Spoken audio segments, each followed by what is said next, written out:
રાજ્યમાં દિવાલ તૂટી પડવાની ઘટનાઓમાં સતત વધારો થઈ રહ્યો છે અને ત્યારે દિવાલ પડવાની વધુ એક ઘટના સામે આવી છે। અમદાવાદ અસારવા રેલવે સ્ટેશન પાસે આવેલ દાદા હરીની વાવ પાસેની જૂની દિવાલ અચાનક તૂટી પડી હતી। તો દિવાલ પાસે બેઠેલા અંદાજે 5 જેટલા લોકો દિવાલ નીચે દટાયા હતા અને જેમાંથી 2 લોકોના ઘટના સ્થળે જ મોત થયા છે। આ ઘટનાને લઈને ફાયર વિભાગ પણ તાત્કાલિક ધોરણે ઘટના સ્થળે પહોંચી તે પહેલા જ તેના સ્થાનિક લોકોએ બંને મૃતદેહોને બહાર કાઢ્યા હતા અને જ્યારે 3 લોકોને ઈજા થતા તેમને સારવાર અર્થે હોસ્પિટલ ખસેડવામાં આવતા હતા।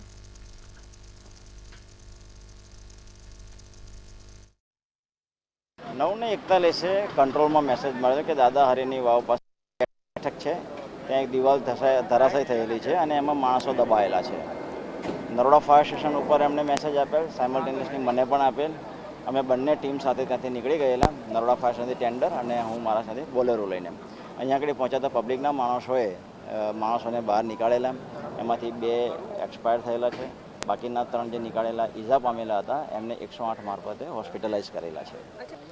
મજૂરો અહીંયા બેઠા હતા દિવાલની નીચે અને અચાનક જ દિવાલ ધરાશયી થઈ છે।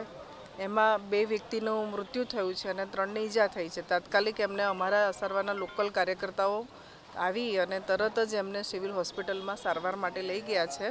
તે લોકોની પણ પરિસ્થિતિ મેં ત્યાં સુપ્રિન્ટેન્ડન્ટ સાથે વાત કરી એટલે એ લોકો સ્ટેબલ છે, પણ 2 જણનું દુઃખદ મૃત્યુ થયું છે।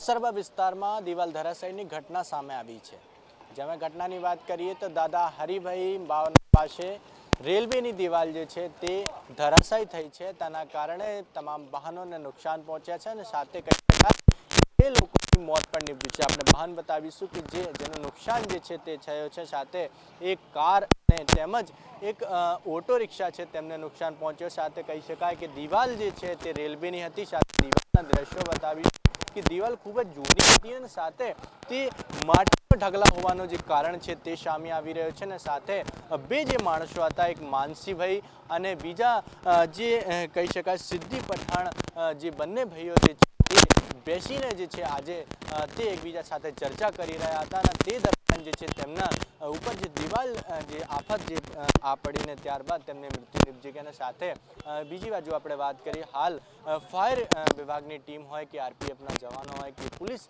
ઘટના સ્થળે પહોંચી ગઈ છે અને સાથે ડેડ બોડીને જે છે તે પોસ્ટમોર્ટમ માટે મોકલી આપ્યા છે અને સાથે જે 4 લોકો ઇજાગ્રસ્ત છે તે હાલ અમદાવાદ સિવિલ હોસ્પિટલ ખાતે ખસેડવામાં આવ્યા છે અને સાથે ધારાસભ્ય દર્શનાબેન વાઘેલા દ્વારા આ પ્રકારની જે ઘટના ઘટી છે તેમની તપાસ કરવાની લોકોને જે છે તે કહેવામાં આવે છે અને સાથે આગળ આ પ્રકારની દિવાલ છે તેની ઉપર પણ તંત્રને જાણ કરશે તે ઉપર તેમના દ્વારા હાલ કહેવામાં આવ્યો છે। કેમેરામેન રાહુલ વાઘેલા સાથે શિવાંશુ સિંહ, મંતવ્ય ન્યૂઝ, અમદાવાદ।